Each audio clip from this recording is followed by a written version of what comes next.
Ben, d'abord à l'école, mais très peu d'heures par semaine.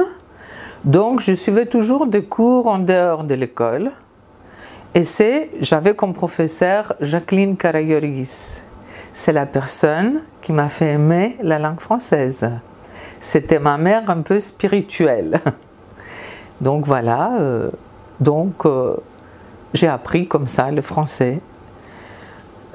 Mon choix de la France, c'est la personne qui a tracé vraiment ma vie, c'est Roger Milieix, un autre très connu par les Chypriotes et les Grecs, puisque c'était à un moment donné attaché culturel ici à Chypre, marié avec une Grecque, il pouvait s'exprimer, parler parfaitement en grec.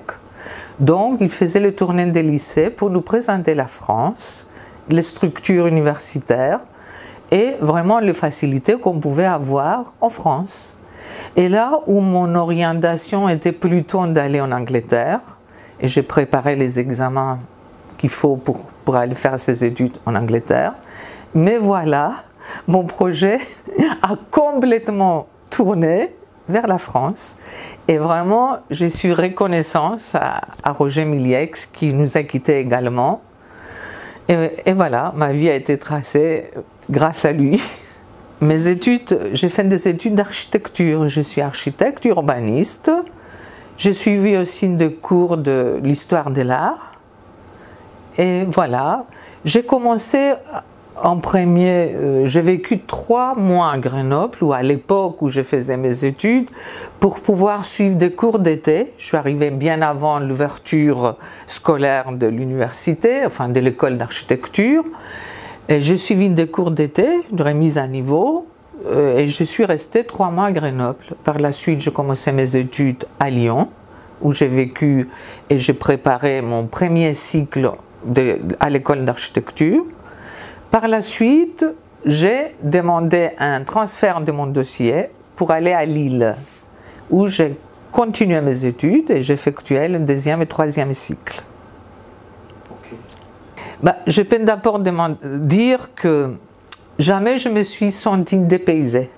Très vite, même à Lyon, où, disons, les gens disent que les Lyonnais sont un peu snobs, bah, mes meilleurs amis sont lyonnais. J'ai même une filleule à Lyon, la seule et unique. Et maintenant, parlons de Lille. Et l'anecdote, c'est le suivant. Lille, c'est dans le nord de la France, un paysage très plat, mais avec des petites collines qui sont les terrils. Et je me souviens une fois qu'il y a une jeune professeure qui a été nommée dans le nord de la France, qui arrive en train, où pour elle, en géographie, elle a appris que le nord était plat. Elle voyait ces terrils un peu dans un paysage, c'était un peu givré, elle pensait que c'était un peu la neige. Elle écrivait à sa mère, « Mais maman, moi j'ai appris que le nord de la France était plat, pourtant il y a des collines. » Et c'était les terrils.